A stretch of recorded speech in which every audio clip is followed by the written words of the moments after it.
Halo, selamat datang kembali di pembahasan mendalam kita. Hari ini kita punya sesuatu yang menurut saya menarik banget nih. Kita mau ngulik bab 1 dari buku You Already Know. Pertanyaan besarnya gini, kita kan sering banget ya dengar nasihat percaya intuisimu atau ikuti kata hatimu. Tapi, apa sih sebenarnya intuisi itu? Dan apa bedanya sama gut feel atau firasat yang suka muncul tiba-tiba gitu? Sumber kita kali ini benar-benar coba membedahi nih, ngelihat gimana intuisi bekerja, terutama di kalangan investor sukses. Tapi ya relevan juga buat kita semua. Jadi misi kita hari ini bukan cuma soal definisi, tapi benar-benar paham bedanya intuisi sebagai proses dan gut feel sebagai hasil, dan kenapa ini penting buat Anda. Siap ya kita bedah bareng? Tentu, tentu. Ini topik yang fundamental sebetulnya. Karena dua istilah ini, intuisi dan gut feel, itu sering banget tumpang tindih.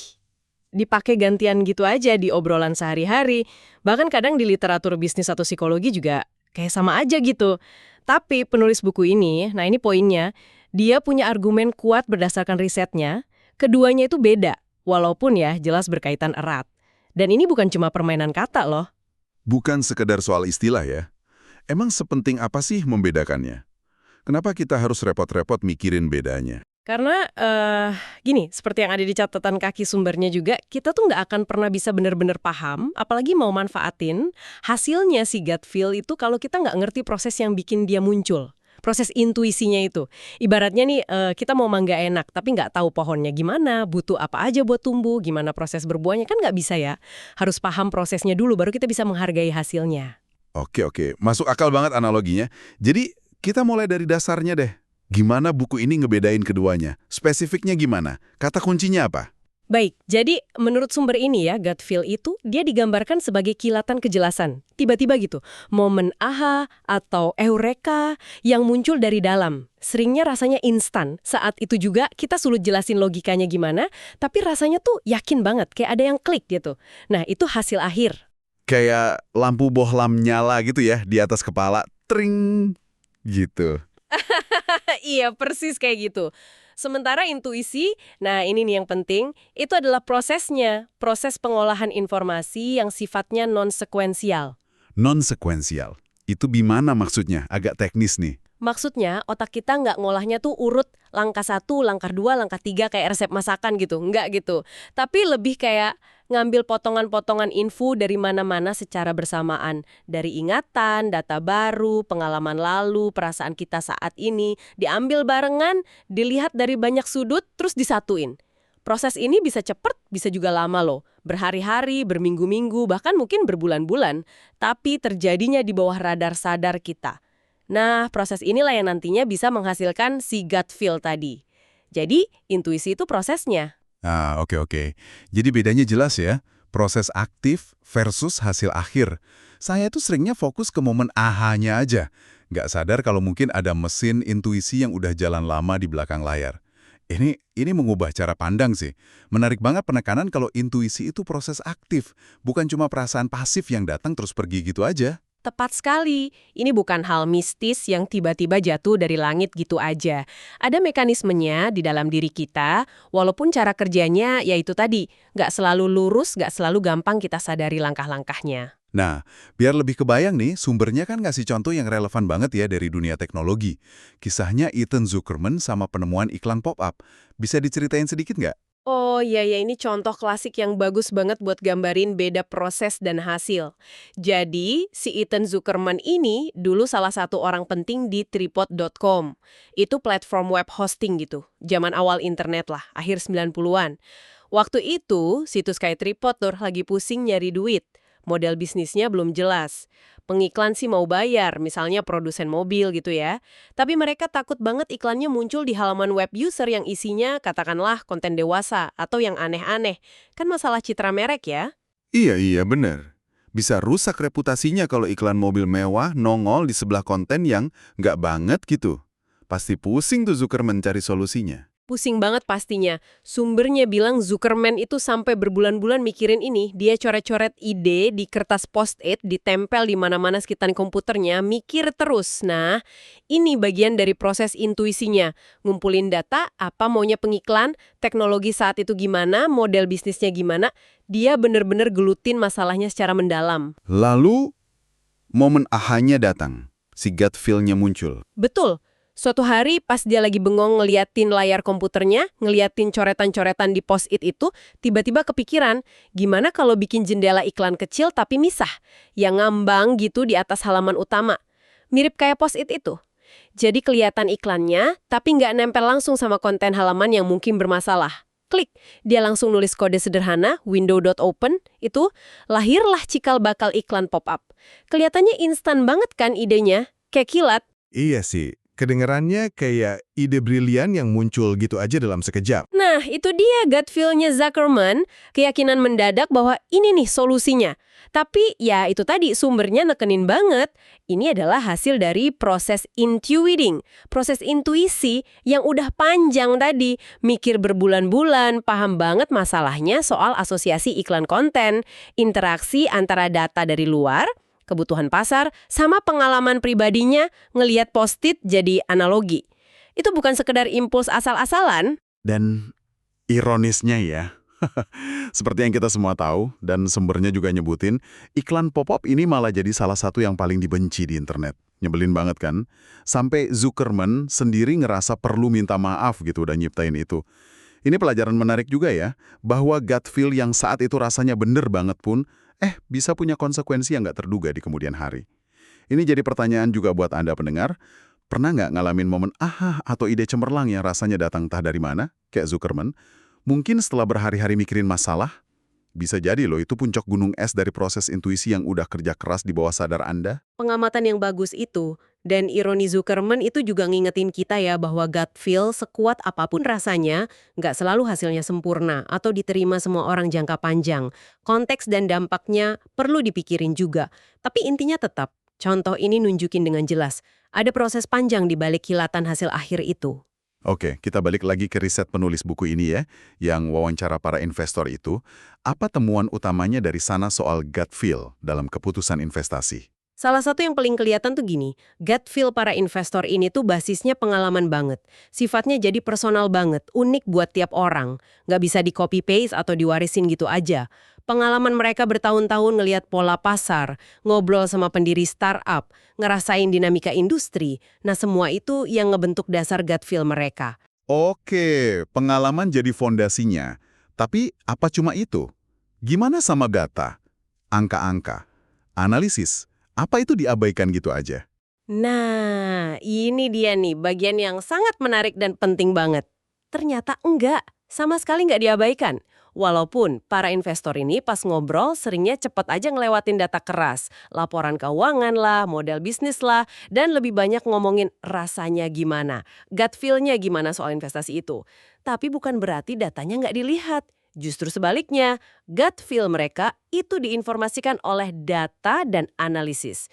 Udah masuk jadi bagian pertimbangan? Wah, jadi bukan datanya ditinggalkan, tapi datanya udah nyatu gitu ya, udah terintegrasi. Tepat sekali, itu istilah yang pas. Sumbernya jelasin bahwa terjadi interaksi yang kaya banget, dinamis, antara pengalaman pribadi si investor sama data eksternal yang dia olah. Interaksi inilah mesinnya. Proses intuisi yang ngehasilin gut feel itu. Data dan pengalaman itu nyatu, erat banget. Kayak udah kelipet atau terjalin gitu di dalam pengalaman emosional dan pengalaman mereka. Jadi pas gut feel-nya muncul sebagai keyakinan kuat, data-data analitisnya tuh udah jadi bagian gak terpisah dari perasaan itu. Bukan lagi sesuatu yang kepisah yang harus dianalisis ulang satu-satu secara sadar. Jadi bukan sekedar perasaan kosong tanpa dasar ya, tapi perasaan yang punya isi, walaupun isinya itu campuran kompleks antara apa yang kita tahu secara angka dan apa yang kita alami atau rasakan secara pribadi. Ini beda ya sama pandangan lama yang mungkin nganggap intuisi cuma dorongan bawah sadar aja, cepet dan kepisah dari mikir logis. Tadi pisah antara emosi dan kognisi pikiran yang kebentuk lewat pengalaman dan keahlian di bidang tertentu. Makanya investor ini kadang susah jelasin kenapa dia yakin. Bukan karena nggak ada alasan, tapi karena alasannya itu udah jadi satu kesatuan kompleks antara data dan pengalaman personalnya dia. Ini nyambung ke pertanyaan yang lebih dalam lagi yang diajuin penulis. Bukan apa itu gut feel, tapi siapa gut feel itu? Dan jawabannya, seperti yang Anda sebut tadi, cukup bikin kaget ya. Gut feel adalah Anda. Wow, itu dalam banget. Maksudnya gimana tuh? Maksudnya, gut feel itu bukan sesuatu dari luar, bukan suara gaib atau bisikan misterius. Dia itu datangnya dari keseluruhan diri Anda. Totalitas dari siapa Anda. Semua ilmu yang Anda punya, semua yang pernah Anda amati, latar belakang budaya, pendidikan, ingatan-ingatan penting, nilai-nilai yang Anda pegang, hubungan Anda dengan orang lain, semua perasaan Anda, kecerdasan emosional Anda, bahkan termasuk kekecewaan, kehilangan, mungkin trauma masa lalu juga, semua itu ikut ngebentuk kacamata unik Anda dalam melihat dunia. Jadi, pas kita nerima info atau data dari luar, gut feel itu sebenarnya interpretasi kita atas data itu yang udah disaring lewat seluruh pengalaman hidup kita tadi. Gitu ya? Persis. Itu puncak atau hasil akhir dari proses intuisi Anda yang sangat personal. Makanya, gut feel atau terobosan yang Anda alami itu bakal unik, spesifik buat Anda. Orang lain nih, dikasih data yang sama persis, mungkin aja gut feel-nya beda. Kenapa? Ya karena kacamata pengalaman hidupnya beda. Makanya, gut feel itu susah dijelasin logikanya ke orang lain dan nggak bisa ditransfer atau diajarin gitu aja. Wah, ini implikasinya gede banget ya. Kalau gut feel adalah saya, berarti saya nggak bisa minjem gut feel orang lain dong, atau nyalahin firasat buruk seolah-olah itu bukan dari saya. Ini maksa kita buat lebih bertanggung jawab ya sama sinyal internal ini, buat nanya ke diri sendiri. Bagian mana nih dari pengalaman saya, pengetahuan saya, atau jangan-jangan bias saya yang bikin muncul perasaan ini? Nah, Anda nangkep persis esensinya. Paham bahwa gut feel adalah Anda, itu langkah awal buat mulai menghargainya, tapi sekaligus juga buat mulai ngeceknya dikritis. Kapan nih dia beneran sinyal berguna dari pengalaman dan data yang nyatu? Dan kapan mungkin dia lebih dipengaruhi rasa takut, harapan kosong, atau bias yang kita belum sadar? Mengenali asalnya di dalam diri kita itu jadi kunci buat manfaatinnya secara bijak, di konteks yang pas. Oke. Itu penjelasan yang mencerahkan banget soal apa dan siapa gut feel itu. Tapi kita balik sedikit ke prosesnya ya, ke intuisi itu sendiri. Kenapa sih proses ini kok susah banget dipahami, diteliti, atau diukur gitu secara pasti? Sumbernya punya penjelasan soal ini kan? Iya, alasan utamanya tuh ada di cara kerja kita sebagai manusia. Otak kita, emosi kita, tubuh kita, itu nggak kerja secara lurus, langkah demi langkah kayak komputer jadul. Otak kita tuh ngolah informasi secara paralel. Banyak hal jalan barengan di area otak yang beda-beda. Emosi kita juga bisa numpuk, berubah cepet, saling ngaruhin pikiran. Fungsi tubuh kita, detak jantung, napas, hormon, jalan barengan juga, dan nyambung banget sama kondisi mental dan emosi kita. Jadi proses intuisi itu kayak narik input terus-menerus dari semua level ini ya, fisik, emosi, pikiran secara bersamaan. Betul, semuanya nyambung, saling tarik, bolak-balik, kayak nari gitu, tapi kompleks banget. Nggak ada urutan jelas, A nyebabin B, B nyebabin C, terus hasilnya keputusan X. Nggak gitu. Lebih kayak jaring laba-laba yang saling nyambung, di mana banyak faktor interaksi secara dinamis. Nah, inilah sifat holistik dan non-linearnya intuisi. Pantesan.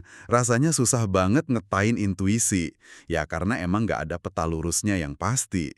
Ini penting ya buat kita pahami, biar kita bisa nerima kalau prosesnya kadang ngerasa acak atau nggak pasti, dan nggak maksa harus ada penjelasan logis runut buat setiap firasat yang muncul.